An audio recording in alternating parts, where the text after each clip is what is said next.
Hi friends, welcome to our channel. అమ్మాయి గారు latest ఎపిసోడ్లోకి వెళ్తే రూప అప్పలనాయన అడుగుతూ ఉంటుంది. మావయ్య చెప్పండి మావయ్య, రాజుకి ఇంకో పెళ్లి చేశారా అని ప్రశ్నిస్తూ ఉంటుంది. అమ్మ, మా రాజు అలాంటి వాడు కాదమ్మా అని చెప్పడంతో, మరి చెప్పండి మావయ్య, ఎవరు ఈ బంటి అని అడుగుతూ ఉంటుంది. ఏం మాట్లాడకుండా మౌనంగా ఉండిపోతాడు అప్పలనాయుడు. విరూపాక్ష దగ్గరికి వెళ్ళి ప్రశ్నిస్తూ ఉంటుంది. అమ్మ, మీరైనా చెప్పండి అమ్మా, బంటి ఎవరు, రాజుకి బంటికి ఏంటి సంబంధం, చెప్పండి అమ్మా, మీరు కూడా చెప్పరా, ఎందుకు ఇలా మాట్లాడుతున్నారు, నేనేదో తప్పు చేసినట్టే ఎందుకు మాట్లాడుతున్నారు అని అడుగుతూ ఉంటుంది. రాజు కొడుకుతో నీకేంటి సంబంధం రూపా, తన గురించి నువ్వు ఎంత తక్కువ తెలుసుకుంటే అంత మంచిది అని అనడంతో రూప బాధపడుతూ ఉంటుంది. ఎందుకు మీరందరూ ఇలా మాట్లాడుతున్నారు అని బాధపడుతూ ఉంటుంది. వరాలు, నువ్వైనా చెప్పు ప్లీజ్, ఎవరు బంటి, మల్లేష్ అన్న నీ చెల్లెల్లాగా మాట్లాడుతున్నాను, అడుగుతున్నాను, చెప్పు ప్లీజ్ అని చేతులు జోడించి మరీ అడుగుతూ ఉంటుంది. ఎవరు ఏమీ మాట్లాడరు, మౌనంగా ఉంటారు. ఇక రాజు దగ్గరికి వెళ్ళి నిలదీస్తూ ఉంటుంది. వాళ్ళెవరూ చెప్పకపోయినా పర్వాలేదు రాజు, కానీ నువ్వు చెప్పు రాజు, ప్లీజ్ రాజు, బంటి నీ కొడుకు ఎలాగా, ఏంటి మీ ఇద్దరికి సంబంధం అని ప్రశ్నిస్తూ ఉంటుంది. రాజు కాలర్ పట్టుకొని అడుగుతుంది. రాజు చెప్తావా లేదా, ఎవరు ఈ బంటి అని అడుగుతూ ఉంటుంది. కానీ ఆయన రాజు నోరు మూసుకొని అలా మౌనంగా ఉండిపోతాడు, ఏమీ మాట్లాడడు. జరిగిందంతా తలుచుకొని బాధపడుతూ ఉంటాడు. ఒకప్పుడు రూప ఎలా మాట్లాడింది అన్న విషయం హాస్పిటల్లో తలుచుకొని బాధపడుతూ ఉంటాడు. ప్లీజ్ రాజు చెప్పు, ఏదైనా అక్రమ సంబంధంతో పుట్టాడా అని అడగటంతో రాజుకి ఒక్కసారిగా చాలా కోపం వస్తూ ఉంటుంది. రూప చెంప పగల కొడతాడు. ఇక రూప బాధపడుతూ ఉంటుంది. పింకీ అంటుంది, ఎవరో అన్నదటక్క అని చెప్పడంతో బంటి బాధపడతాడు. నాన్న, నేను అనాథనా అని అడుగుతూ ఉంటాడు. రాజు బంటిని దగ్గరికి తీసుకొని, లేదు బంటి లేదు, నువ్వు నా కొడుకువే, నీ నాన్నను నేనే, నువ్వు అనాథవి కాదు అంటూ బాధపడుతూ చెప్తూ ఉంటాడు. మరి ఎవరు రాజు అని చెప్పి రూప ప్రశ్నిస్తూ ఉంటుంది. నేను ప్రెగ్నెంట్ అయ్యానని పింకీ చెప్పిన తర్వాత కూడా నువ్వు ఏ ఒక్కరోజు నన్ను చూడటానికి, మాట్లాడటానికి రాలేదు. ఒక్కరోజు కూడా 9 నెలల్లో నువ్వు రాలేదు.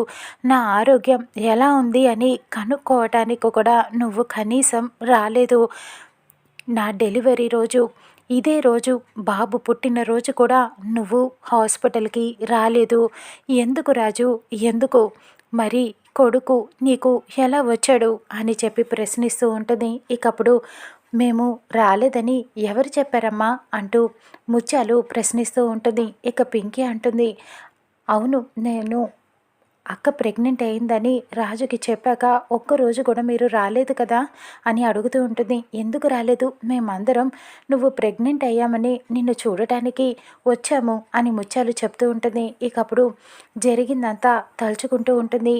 పింకీ, రూప ఇద్దరూ కూడా ఆ రోజు వచ్చింది మీరు మందారం చనిపోయిందని డబ్బు అడగటానికి కదా అని చెప్పి అనటంతో, ఎవరు చెప్పారు, మేము డబ్బు అడగటానికి వచ్చామని చెప్పి అని అనటంతో ఆ రోజు విజయాంబిక, దీపక్ ఇద్దరూ కూడా, రాజు కుటుంబం అంతా కూడా రూపని చూడటానికి వచ్చినప్పుడు గొడవ చేసింది గుర్తుకు వస్తుంది. మందారానికి డబ్బులు అడగటానికి, చనిపోయిందని అడగటానికి వచ్చారనే మొత్తం పింకీ చెప్తూ ఉంటుంది.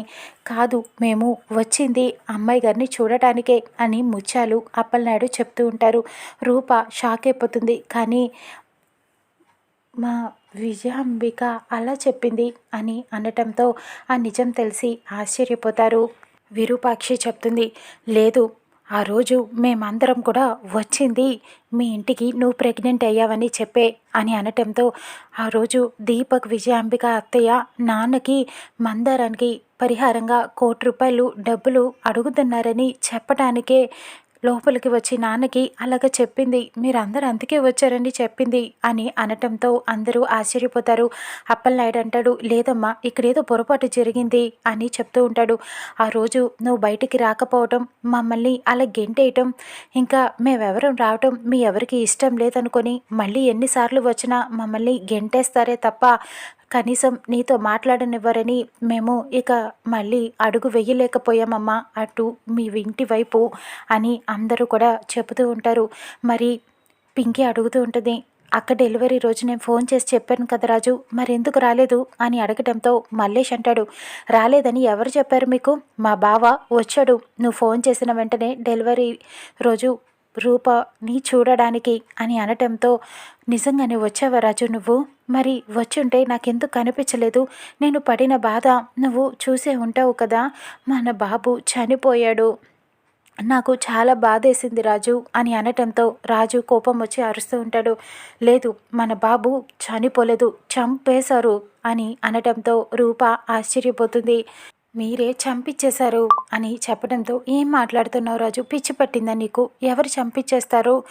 ఆ రోజు ఎంత బాధపడ్డానో తెలుసా? నేను కళ్ళు తెరిసేటప్పటికి నాకు బాబు చనిపోయాడని చెప్పారు అని అనటంతో రాజు ఆశ్చర్యపోతాడు. మరి ఆ రోజు మీరు హాస్పిటల్లో నేను నా కళ్ళతో చూశాను.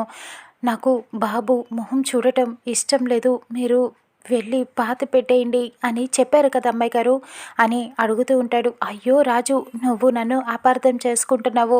అసలు ఆ రోజు ఏం జరిగిందంటే అని చెప్పి మొత్తం జరిగిందంతా చెప్తూ ఉంటుంది. నేను కళ్ళు తెరిచేసేటప్పటికే డెలివరీ అయ్యాక నాకు బాబు చనిపోయాడని చెప్పారు. ఆ రోజు ఇక బాబుని ఆఖరిసారిగా చూద్దువురా అని చెప్పడంతో, నేను చూడలేను, చూసి తట్టుకోలేను, అందుకనే పాతి పెట్టేమని చెప్పాను రాజు. ఏ కన్న తల్లైనా కన్న కొడుకుని అలాగా కడతేర్చాలని చంపేయాలని చూస్తుందా? నేను అంత కష్టపడి కనింది బాబుని నేను చంపుకోవటానిక? ఎక్కడైనా ఏ తల్లన్నా అసలు అలా చేస్తుందా రాజు? బాబు పుట్టాక మనిద్దరం ఒక్కటవుతామని నేను ఆశపడ్డాను కూడా. ఆ ఆశతోనే నేను వాణ్ణి కన్నాను కూడా. ఎముకలు విరిగే అంత నొప్పిని భరించి నేను కనింది వాణ్ణి చంపుకోవటానికా అని చెప్పి ప్రశ్నిస్తూ ఉంటుంది. బంటి అడుగుతూ ఉంటాడు, చెప్పు నాన్న, అయితే నేనెవరిని, నీ కొడుకును కాదా అని అడగటంతో, నా మీద ఒట్టేసి చెప్పు అని బంటి అడుగుతూ ఉంటాడు. లేదు బంటి, నిజంగానే ఒట్టేసి చెప్తున్నాను, నువ్వు నా కొడుకువే, నేను నీ నాన్ననే అని చెప్తూ ఉంటాడు. ఇకప్పుడు రూప రాజు చెయ్యిని తీసి తన తల మీద వేసుకొని, నా మీద ఒట్టేసి చెప్పు రాజు, బంటి ఎవరు, ఏమవుతాడు నీకు అని అడగటంతో ఇక రాజు బాధపడుతూ జరిగింది చెప్పేస్తాడు. బంటి మన కొడుకే అమ్మాయి గారు అని అనటంతో రూప ఆశ్చర్యపోతుంది. బంటిని అలా చూస్తూ ఉండిపోతుంది. ఇక బంటి అయితే, నాన్న నిజమా, నాకు నేను మీ కొడుకునేనా, నాకు నా ఫ్రెండే అమ్మ అని అడుగుతూ ఉంటాడు. అవును బంటి, మీ అమ్మే అని చెప్పటంతో, ఫ్రెండు నేను నిన్ను అమ్మ అని పిలవచ్చా అని అడుగుతూ ఉంటాడు. నాన్న, నేను నా ఫ్రెండ్ని అమ్మ అని పిలవచ్చా అని అడుగుతూ ఉంటాడు. పిలువు అని రాజు చెప్పటంతో, అమ్మ అంటూ బంటి రూప దగ్గరికి వెళ్తాడు. రూప బంటిని దగ్గరికి తీసుకుని ముద్దు పెట్టేసుకుంటూ ఉంటుంది. ఇక చాలా కన్నీళ్లు పెట్టుకుని బాధపడుతూ ఉంటుంది. నువ్వు నేను 5 ఏళ్ళ తర్వాత ఇండియాకి తిరిగి వచ్చాక నువ్వు నన్ను హెల్ప్ చేసావు, నన్ను కాపాడావు, నా కాలుకి గుచ్చుకోకుండా. అప్పుడే నువ్వు నా రక్తానివని ఆ దేవుడు నాకు చెప్పాడు. తర్వాత ఇద్దరికి సాయిబాబా అంటే ఇష్టం, అప్పుడేనా నువ్వు నా రక్తానివని నేను గుర్తించాల్సింది. నీకు చక్కెర పొంగలంటే ఇష్టం, నాకు ఇష్టం, అప్పుడే గుర్తించాల్సింది, నేను గుర్తించలేకపోయాను బంటి అంటూ ఇక బంటిని ముద్దు పెట్టుకొని దగ్గరికి తీసుకుంటూ ఉంటుంది. నిజంగానే రాజు అని చెప్పి అడుగుతూ ఉంటుంది. అప్పలనాయుడు ముత్యాలు చెప్తూ ఉంటారు, కన్న తల్లి ఇలాగా చంపుకొని విదేశం వెళ్ళిపోయిందని మేము అపార్థం చేసుకున్నామమ్మా, మమ్మల్ని క్షమించమ్మా అని చెప్పడంతో, లేదు, నా రాజీ నన్ను అర్థం చేసుకున్నప్పుడు మీరు ఎలా అర్థం చేసుకుంటారు అని చెప్పడంతో ఇక రాజు అయితే, నన్ను క్షమించండి అమ్మాయి గారు అంటూ బాధపడుతూ ఉంటాడు. రాజు రూపని బంటిని దగ్గరికి తీసుకుంటాడు. ఇదంతా చూసి ఫీల్ అయిపోతూ ఉంటారు విజయాంబిక, దీపక్ ఇద్దరూ కూడా. ఇప్పుడు ఏం చేయాలరా అని చెప్పి ఆలోచిస్తూ ఉంటారు. ఇకప్పుడు రూప చాలా సంతోషపడుతూ ఉంటుంది. రాజు రూప ఇంకా ఇద్దరు ఒక్కటైపోతారా? చూద్దాం రానున్న ఎపిసోడ్లో.